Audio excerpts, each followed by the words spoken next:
All right, so and I have seen cars up here, Alex, on this thing. So, but it doesn't seem to be like it's used for anything other than special occasions, right? So the Hope floats. I'm going to have to watch that silly movie. How many references? I should count the number of references that I do to that. But look, this is a beautiful. What would they call this? American Gothic? Probably. Look at the architecture. Huh? Victorian? Victorian? I don't know. I don't know. Well, definitely German, right? Because this is all. When I looked at the gravestones out there, they're all German and Czech. It looks like your stereotypical storybook church. It does. Yes. Listen, my opinion is whoever built this came over in a boat right from the old world, because this thing looks like a Bavarian church, right? German church. I could see this in the Alps. Yeah. Let me not be dis. That's why to me it looks like a storybook, like It sure does. The stained glass window in it. That is a cool vibe because the arches. Because the stained glass windows. I wasn't going for a real overly religious vibe, but look at this thing. This is zero religious, right? I mean, it's sunburst. The doors are. The front doors, like you would think that they would be these grand. Let's see. They're very simple, just very simple Western doors. You think they'd have like some sort of engraver. Yeah, I agree with that. They look like they're just like the doors to like a master bedroom or something, like an old master bedroom, They really do. They really do. It's cool to get the. I don't know. I haven't walked that way.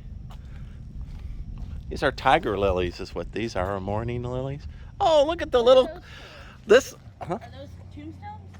Well, and he said that when he was a young man, the rich people were stealing all the iron gates off of places.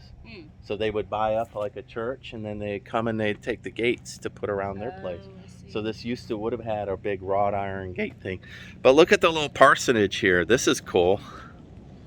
Back in the day, right? That's where the preacher would have slept. Oh. He would have taken a wagon out and done that. All right. I saw the sun. I started backing away. Yeah, and the sun in Texas will be our enemy. So, but anyway, I can almost see the spire from my property, which is probably another 5 miles that way. So, but I'm in a little no man's land because the change of the county line. Oh, and look, this tells us when it was. Looks like it's got the address number. 1921. I'm going to guess it's the cornerstone for the year.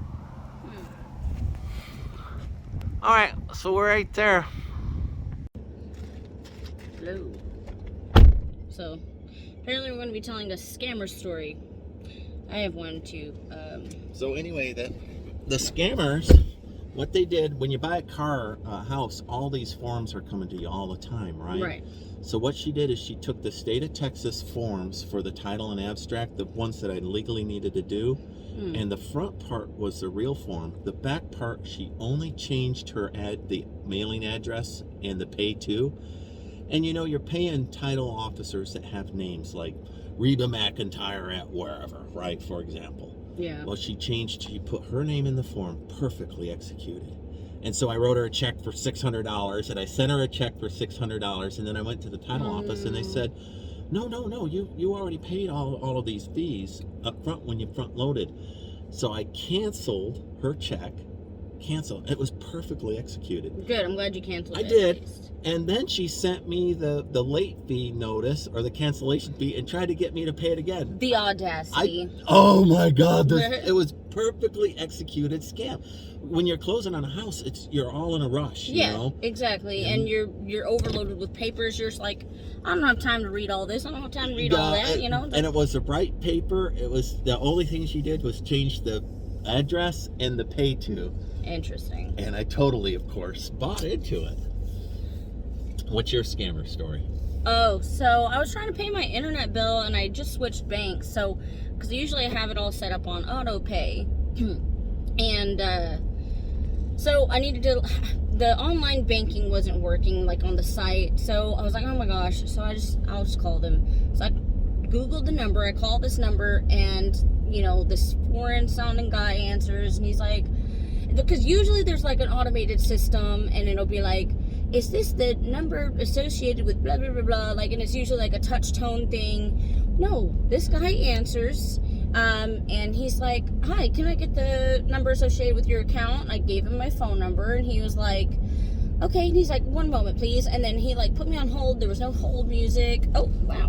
There was no hold music or anything. I was like, So did they disable the site and reroute the phone number? I don't know, but I did report it afterwards. But so he comes back and he's like, you'll probably have to hold it. This road's too rough. He's like, how much do you pay a month? And I was like, I told him the amount, but I'm like, what?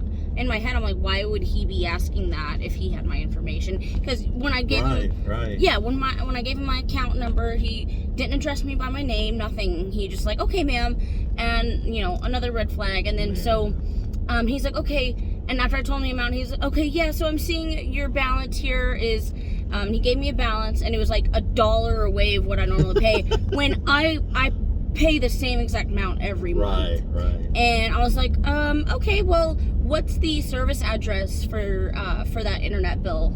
And he goes, what did he say? He's like, I can't tell you that. He's like, I'm telling you that you owe this amount. And I was like, he started bullying you. Yeah, I was like, oh, I heard you. I was like, but I need to know I'm making the right payment to the right service address. You know they're scammers when they're bold enough to bully you. Yeah. And he's like, I'm like, you're not listening to what I'm saying. I was like, I heard you say that in the first place, but I need to know I'm sending it to the right service address. He's like, ma'am, he's like, that's against our policy. We can't. I was like, bullshit. And then I hung up on him. I was like, you can't even address me by my name. You can't address me or tell me what my service address is. Like any normal business would be able to, after you've answered some verification questions, which he did not ask either. So they spoofed the website, then they spoofed the phone number, then they're scarfing up everybody, and they probably only had to do it on payment day. Right? I don't know. And I've Googled before, like, routing number for my bank, and not got the routing number for my bank. You have to go now and, you know, write to the bank website and make sure it makes sense. So, right. Man, these scammers are good. Lowe's is calling you. Oh, hit answer.